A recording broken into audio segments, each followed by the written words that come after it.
Olá, crianças, tudo bem? Sejam todas bem-vindas. Nossa aula de história da semana. Nós vamos lá para a página 12. A gente vai falar sobre um marco de memória muito conhecido, que é 21 de abril, dia de Tiradentes. Vamos conversar um pouco sobre isso. Tiradentes e o 21 de abril. O marco de memória criado para lembrar a história de Joaquim José da Silva Xavier, popularmente conhecido como Tiradentes, é um exemplo de como a imagem de um herói nacional é construída para permanecer na lembrança de um povo. Conheça um pouco mais dessa história e saiba por que lembramos o dia de Tiradentes. A história de Tiradentes se tornou um marco de memória no período da consolidação da República, como forma de governo.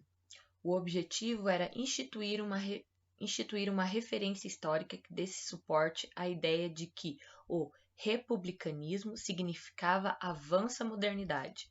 Então, o que acontece?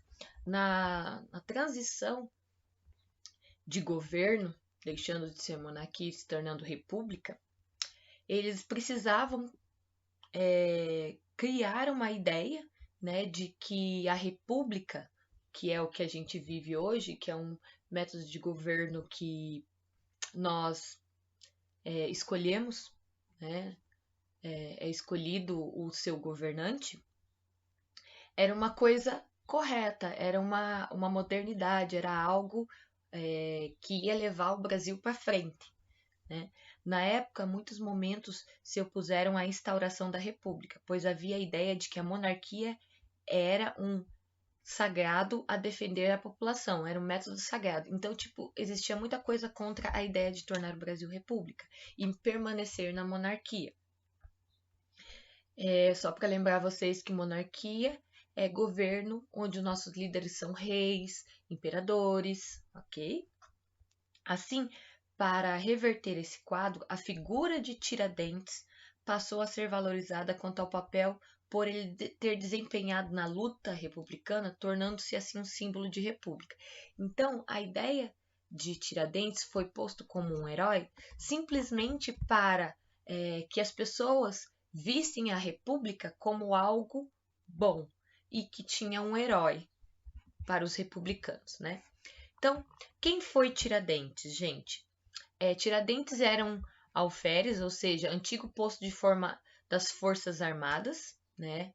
Ele participava das Forças Armadas, que participou de uma revolta contra o domínio português na época em que o território brasileiro era uma colônia de Portugal.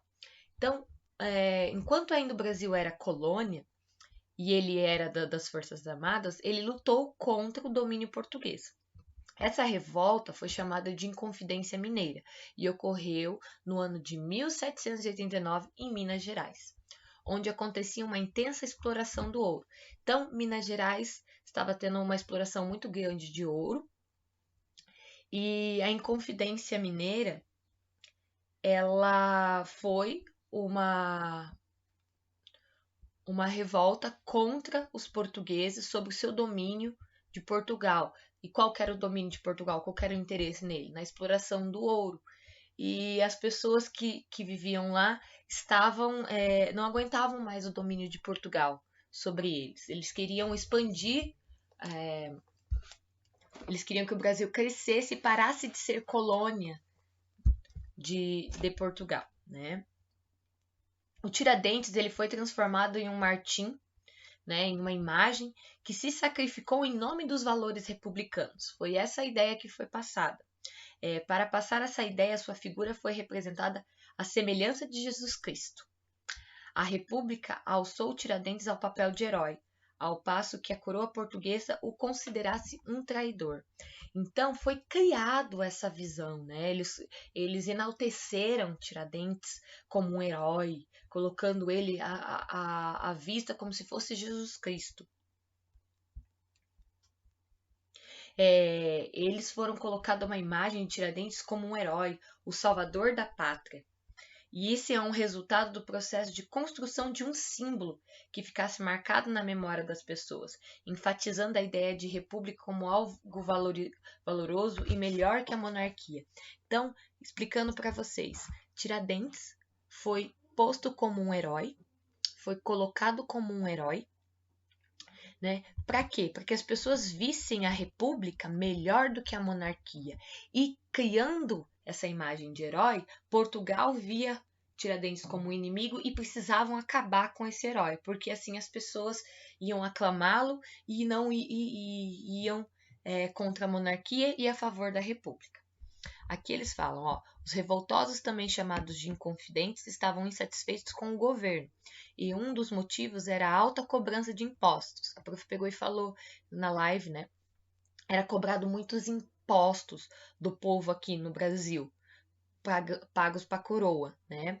Uma delas ficou conhecida como derrama, que é a cobrança forçada de impostos atrasados feito pelo governo português. O objetivo dos inconfidentes era separar a capitania de Minas Gerais do restante do território brasileiro e fundar uma república independente. Então, eles queriam que Minas Gerais fosse uma república independente, totalmente desligada do resto do território brasileiro. Por quê? Porque eles não queriam mais pagar impostos. E Tiradentes também era contra os impostos. Então, aí eles criaram a ideia, por que nós não criamos uma república? Assim, não precisamos mais pagar impostos para a colônia e vamos ficar independentes deles. Né? E essa ideia depois acabou se manifestando por todo o território brasileiro, né? Onde a gente conseguiu a nossa liberdade e tudo mais, mas até então era em Minas Gerais que se estourou, né? Que teve esse estopim, e foi colocado Tiradentes como um herói. E, como eu disse, comparando ele a uma imagem de Jesus Cristo. E assim criando todo esse território, toda essa imagem dele como herói, foi criado um marco de memória. E assim fazendo o quê? Criando ruas com seu nome, depois que a gente já conversou, o feriado, não é? Aqui fala, ó, apesar de terem se organizado, os inconfidentes não obtiveram sucesso em seus objetivos e foram descobertos pelo governo português, que ordenou a prisão de todos os participantes do movimento. Um deles era Tiradentes. Mais tarde, quase todos os participantes dessa revolta foram condenados ao banimento e o exílio. Apenas Tiradentes foi condenado ao enforcamento, que foi realizado em 21 de abril de 1798. E também ele foi esquartejado, ou seja, cortado em pedaços, e esses pedaços foram colocados num caminho num trajeto, numa estrada, né? Num trajeto de não me lembro de que lugar até que lugar, mas foi colocado partes do corpo dele. Para quê? Para mostrar para o povo o que ia acontecer quem fosse contra ao governo português. A transformação de Tiradentes em um herói. 100 anos depois da Inconfidência Mineira, a história de Tiradentes foi transformada em ato heróico. 100 anos depois. Conheça esse processo. Aqui temos Herói Nacional. Em 1889, o Brasil, que até então era monarquia, tornou-se uma república, sendo governado por um presidente. Para transmitir a ideia de que a república era melhor que a monarquia, o novo governo precisava de um personagem da história do Brasil, que estivesse relacionado aos valores republicanos e substituísse Dom Pedro I como herói. Por quê? Porque Dom Pedro I representava também a coroa de Portugal, então eles precisavam de alguém que fosse da nação brasileira para colocar como um herói. Então foi escolhido Tiradentes, né? Que foi uma pessoa que se colocada como uma pessoa que se sacrifica, que sofreu pela causa para ter a liberdade do povo brasileiro. Aí, feriado nacional, em 1890, uma lei transformou o dia 21 de abril em feriado nacional. Em 1965, outra lei transformou Tiradentes no patrono da nação brasileira, uma personalidade escolhida para manter tradições ou ideais vividas. Nesse caso, as ideias da República, né? Ideias republicanas. Tiradentes nos espaços públicos, a partir de 1889, vários monumentos foram erguidos, como esculturas e outras obras de arte foram criadas para consolidar Tiradentes como um herói nacional. Com a mesma intenção, diversos espaços públicos, como ruas, praças e colégios, receberam o nome do personagem. Imagem do Martim. Na grande parte das obras de artes produzidas, Tiradentes foi representado com uma aparência semelhante à de Jesus Cristo, com barbas e cabelos compridos. Isso foi feito para que simbolizasse alguém que sacrificou pela ideia da República. O que vocês têm que entender aqui, gente, é que olha tudo que foi feito para colocar ele como um herói. Ah, prof, mas ele fez tudo isso? Não, não fez. Ele era contra e tudo mais, mas o que acontece? Houve todo um interesse. Como eu disse para vocês, como estava tendo uma exploração muito grande de ouro em Minas Gerais, esse ouro, a maior parte era dado para a coroa portuguesa. E as pessoas que estavam lá atrás dele não estavam lucrando. Então, eles precisavam fazer alguma coisa para conseguir lucrar. E o que precisava fazer? Não entregar mais ouro para Portugal. E se tornar uma república, ou seja, independente da coroa. E como Tiradentes foi contra isso e tudo mais, as pessoas que tinham interesse, ou seja, pessoas de poder aquisitivo, ou seja, os que tinham mais dinheiro, não é? O que acontece? Eles precisavam tirar o deles da reta, pegar e conseguir que eles precisavam ficar com todo o ouro. Então eles viram que Tiradentes, sendo parte do povo brasileiro, eles pensaram, vamos pegar essa imagem, esse homem, e marcá-lo ele como um herói. Precisamos fazer com que a população acredite que a república é melhor do que a monarquia e precisamos de alguém que seja do povo para colocar ele como memória, como um herói. Então, Tiradentes ele foi representado como um herói, para que as pessoas acreditassem que a coroa, a monarquia, Dom Pedro I, não tivessem mais influência sobre eles e que a república era o melhor. Por isso, essa ideia de colocar ele como um símbolo de uma pessoa que se sacrificou pela república. Por quê? Se ele se sacrificou, se ele deu a vida pela república, quer dizer que a república é o caminho certo. Então, ó, Tiradentes também foi representado usando roupa de alferes, como nesse monumento instalado em 2002. Essa estátua é um marco dos 300 anos da fundação da antiga vila de São José del Rei, local onde o personagem nasceu. Em 1889, o nome da cidade foi alterado para Tiradentes, que até hoje é.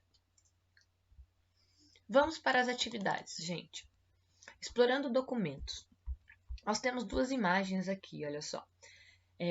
Uma, Aurélio de Figueiro, Martírio de Tiradentes, né? Museu Histórico Nacional Rio de Janeiro. Nós temos aqui também uma de 1926, a estátua de Tiradentes foi instalada em frente à Câmara dos Deputados, lugar que atualmente é a Assembleia Legislativa do Rio de Janeiro, no Palácio Tiradentes. Esse local já foi palco de várias manifestações populares. De acordo com as imagens, assinale V para as verdadeiras e F para as falsas. Vocês vão analisar as questões aqui e vão ver o que é verdade ou não. As duas imagens apresentadas são pinturas? As duas obras artísticas apresentadas foram produzidas em épocas diferentes? Analisem os anos. Tiradentes representa os valores da monarquia brasileira ou da república? Pensem nisso. Nas duas imagens, Tiradentes foi representado com barba e cabelos compridos e vestido com um manto. Analisem aqui, ó. Esse é Tiradentes e esse. Ok? Exercício 2. As duas obras mostram certa semelhança em como Tiradentes foi representado de acordo com seus estudos. Por que Tiradentes foi representado dessa maneira? O que a gente conversou aqui, gente? Aqui, ó. Olha só. Na grande parte das obras de artes produzidas, Tiradentes foi representado com uma aparência semelhante à de Jesus Cristo. Por quê? Ó, com barbas, cabelos compridos. Isso foi feito para que simbolizasse alguém que se sacrificou pela ideia da república. Então, por quê? Para que ele ficasse semelhante a Jesus Cristo. Para quê? Para mostrar que ele se sacrificou pela república. Em sua cidade, há algum marco de memória relacionado a Tiradentes? Se sim, descreva esse marco. Vocês vão pesquisar para ver se tem ruas, estátuas, monumentos, esculturas em homenagem ao Tiradentes, ok? Agora a gente vai lá para a nossa apostila Almanaque de Datas Culturais. Nós vamos falar do mês de setembro. No mês de setembro temos duas datas. Nós temos dia 15, que é o Dia Internacional da Democracia, já estudamos sobre democracia na apostila de História, e dia 22, que é o Dia Nacional do Atleta Paraolímpico. Vamos falar um pouco sobre o Dia Internacional da Democracia. Em Atenas, antiga, que também já estudamos ali na apostila de História, local onde a monarquia surgiu, os cidadãos votaram erguendo a mão. A democracia era do tipo direta, pois eram os próprios cidadãos que apresentavam e votavam projetos. A democracia da atualidade é do tipo representativa, ou seja, é preciso eleger algumas pessoas para representar a população, elaborar leis e administrar as cidades, os estados e os países. No Brasil, os cidadãos votam em urnas eletrônicas, mas há países em que o voto é registrado no papel, nós chamamos cédulas de votação. Como vocês sabem, agora em novembro estamos mês de eleição para escolher quem vai liderar a população, não é? Nas cidades, ok? Aqui nós temos também o provérbio do mês. Uma grama de exemplos vale mais que uma tonelada de conselhos. O que está querendo dizer assim que não adianta a gente só dar conselhos, a gente também tem que dar o exemplo, né? Lembra que a professora sempre pega e fala para vocês que têm irmãozinhos mais novos, vocês são os exemplos dos seus irmãozinhos, eles vão olhar para vocês e vão pegar vocês como exemplo. Então, deem bons exemplos, ok? Você já participou de uma votação? Como foi essa experiência? Vocês já participaram de votações para escolher os líderes da sala, não é verdade? Dia Nacional do Atleta Paralímpico. Os atletas paralímpicos são pessoas com algum tipo de deficiência que participam dos Jogos Paralímpicos. Esse evento é uma versão das Olimpíadas com esportes adaptados para esses esportistas que têm necessidades especiais. Por exemplo, aqui, jogo de basquete masculino nos Jogos Paralímpicos ocorridos no Rio de Janeiro em 2016. Atividades. Identifique as imagens de acordo com a modalidade esportiva paralímpica citadas no quadro. Vocês vão analisar os nomes que tem aqui e vocês vão preencher aqui. Ok? Belezinha? Bom, gente, é isso. Qualquer dúvida é só chamar a prof. Beijo, tchau, tchau.